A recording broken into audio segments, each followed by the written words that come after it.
I was just settling in with my morning coffee when I heard angry heels clicking up my driveway.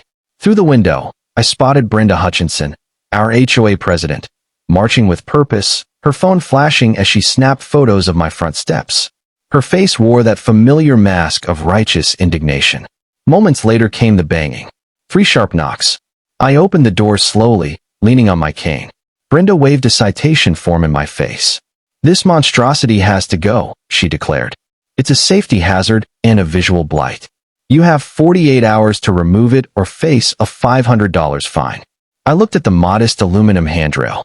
"Brenda, the city installed that. I have the permits." She snorted. "I don't care if the president himself signed off. It violates HOA Regulation 7.3b, unauthorized exterior modifications." Before I could respond, 2 city vehicles arrived.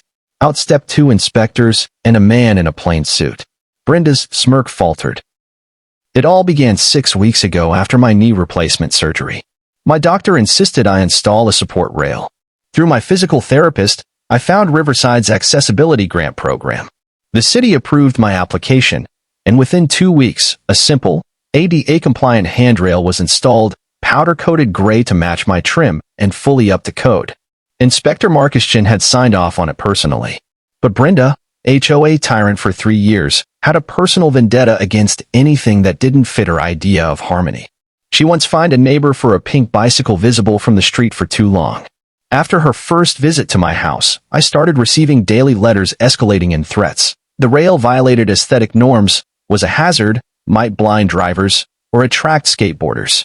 At an HOA meeting, I presented my permits and explained my medical condition. Brenda didn't even glance at them. The HOA supersedes city decisions. If we allow one exception, everyone will start installing wheelchair ramps and grab bars. Janet Morrison, a board member, tried to interject. But if it's for medical reasons, Brenda shut her down. That's what nursing homes are for. The room went silent. Still, no one dared challenge her. Soon the fines rolled in, $100, then $200, then $500.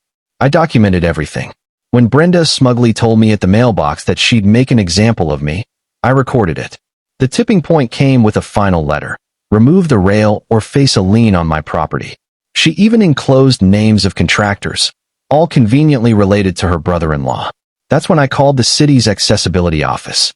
They were alarmed, especially at her comments about nursing homes and her threats of a lien. I was soon speaking with the city attorney's office. Interfering with ADA-compliant installations was a federal offense, they explained. An investigation was underway. Unaware of this, Brenda continued gloating. She told neighbors I had caved and would remove the rail soon. She even boasted online about preserving community standards. The next morning, the city arrived again. Markuschin, another inspector, a suited woman, and a man in plain clothes. Brenda stormed across the street. "This is private HOA property," she barked.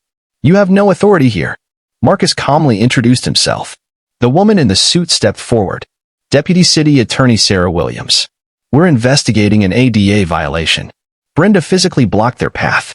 "You're not coming near that handrail." That's when the plainclothes man revealed his badge. "Detective Raymond Torres, Riverside PD. Step aside." Brenda laughed. "Sure. Anyone can pretend to be a cop. The HOA has jurisdiction." She shoved more fake fines at them, this time for trespassing. Detective Torres remained calm. "Ma'am, you're under arrest for harassment, false claims, and obstruction." As the handcuffs clicked, her mouth fell open. "You can't arrest me.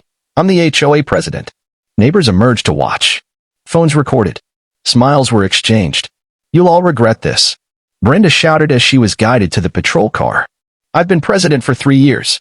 Deputy Williams addressed the crowd. "The city takes ADA violations seriously. Anyone else harassed should report it." Janet Morrison stepped up. She threatened me with a $3,000 fine for my mother's ramp. One by one, neighbors shared their stories. Brenda's reign of terror had affected many. After the inspection, Marcus announced, "Perfect compliance. This installation exceeds all standards." 3 weeks later, I received 2 letters. The first from the HOA, Brenda was removed via emergency vote. Janet Morrison was interim president and had voided all Brenda's fines. The second was from the city. Brenda was found guilty of violating federal ADA protections. She was fined $25,000, sentenced to 300 hours of community service, and warned of potential prison time for future violations. The last time I saw her was outside the courthouse. She wore a gray outfit instead of her power suit. A reporter asked for comment. She whispered, "But I was the president."